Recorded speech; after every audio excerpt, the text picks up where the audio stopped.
एक इंसान है, उसको ये पता है कि जो भी है ये मेरी बॉडी है, क्योंकि चोट लगती है तो मुझे दर्द होता है।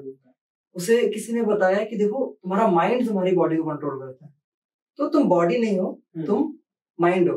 ठीक है।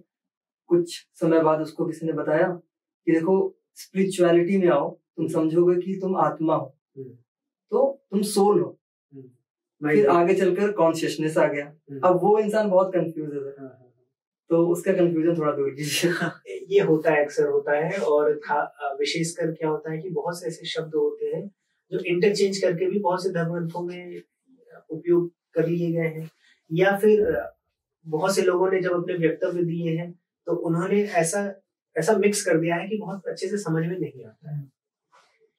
देखिए, एक स्तर बनाया गया है परमात्मा से लेकर इस शरीर का और शरीर की क्रियाओं तक।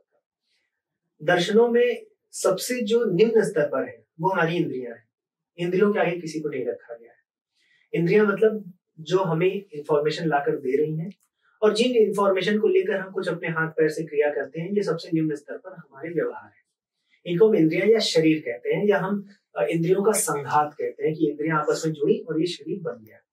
अब इसमें अलग अलग दर्शन है। बहुत से लोग ये मानते हैं कि इंद्रियां आपस में, यानी हमारे अंग आपस में जुड़े, और ये जो शरीर बना है इसी से आत्मा ने जन्म लिया है। कोई आत्मा दूसरी चीज नहीं है। आत्मा मतलब चेतना, कोई दूसरी चीज नहीं। बहुत से दर्शन है, उन्होंने प्रूफ किया है डिबेट्स के माध्यम से कि आत्मा जो है वो दूसरी चीज है। शरीर जड़ है, शरीर मैटर है, आत्मा दूसरी चीज है। तो अगर आप सनातन धर्म के दृष्टिकोण से समझेंगे, जो कि आस्तिक दर्शन है, तो उसमें ये माना गया है कि इंद्रियां हैं, ये इंद्रियां जो भी कार्य करती हैं उसको मन ग्रहण करता है। अब मन क्या है? इंद्रियां आप मानिए कि सॉकेट है जिसमें आप प्लग लगाते हैं, और मन एक प्लग है। अब लगातार सॉकेट में इंफॉर्मेशन आती रहती है। मन क्या करता है, इतनी स्पीड से उन सॉकेट्स में चेंज होते रहता है कि उसको हर एक चीज़ की इंफॉर्मेशन मिलती है। आँख से देखी गई कोई चीज़ है, नाक से सूंघी गई चीज़ है, तो मन क्या करता है, सारी इंफॉर्मेशन लेके एक जगह लाता है। हमें कभी कभी लगता है हम एक साथ बहुत ढेर सारा काम कर रहे हैं, लेकिन कभी ऐसा नहीं होता है। योग दर्शन में बताया गया है कि एक व्यक्ति एक समय में एक क्षण में एक ही इंद्रिय का प्रयोग कर सकता है।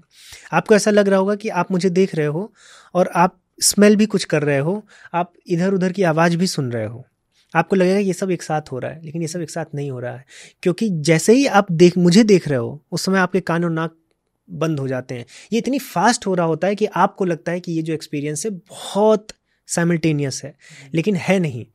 आप कभी भी ध्यान दो, आप जब सुनने पे ध्यान करते हो तो आप दिखते नहीं हो। जब आप देखते हो तो आप सुनने पे ध्यान नहीं देते हो, लेकिन जब आप दोनों पे ध्यान लेने लगते हो, वो इतनी फास्ट हो रहा होता है, ये मन इतनी तेजी से इंफॉर्मेशन ले रहा होता है कि वो आपको साइमल्टेनियस एक्सपीरियंस लगता है। जब मूवी चल रही होती है, इंग्लिश मूवी, नीचे सबटाइटल्स चल रहे होते हैं, देखिए आपको थोड़ा सा लैग लगेगा। हाँ, वो क्या है, वो मन है, वो मन बहुत तेजी से अपने आप को एडजस्ट करता है। दार्शनिक जो मैं बता रहा हूँ, तो इसमें क्या है कि एक स्तर है इंद्रियों का, उसके बाद आ गया मन। अब मन के साथ होती हैं दो चीज और, बुद्धि और अहंकार। अब जो आपने माइंड बोला ना, ये वेस्टर्न वर्ल्ड में माइंड मन को ही बोल देते हैं, लेकिन हमारे यहाँ इंडियन जो फिलॉसफी है उसमें माइंड जो है वो मन, बुद्धि, अहंकार तीनों का कंबाइंड तत्व है, जिसको हम चित्त कहते हैं।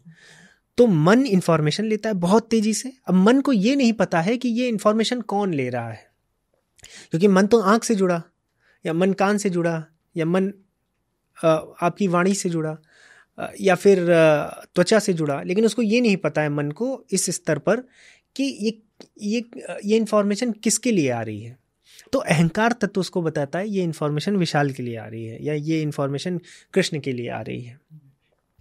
तो अहंकार जो ईगो सेल्फ है वो कनेक्ट कराता है इस शरीर से, और उसके साथ फिर बुद्धि होती है। वो बुद्धि बताती है कि जो इन्फॉर्मेशन आई इसका क्या करना है। अगर सामने कोई डकैत है तो भागना है, या सामने कोई गुरु है तो पैर छूने हैं, ये बुद्धि बताती है। तो बुद्धि, मन, अहंकार ये साथ में काम करके माइंड बनाते हैं।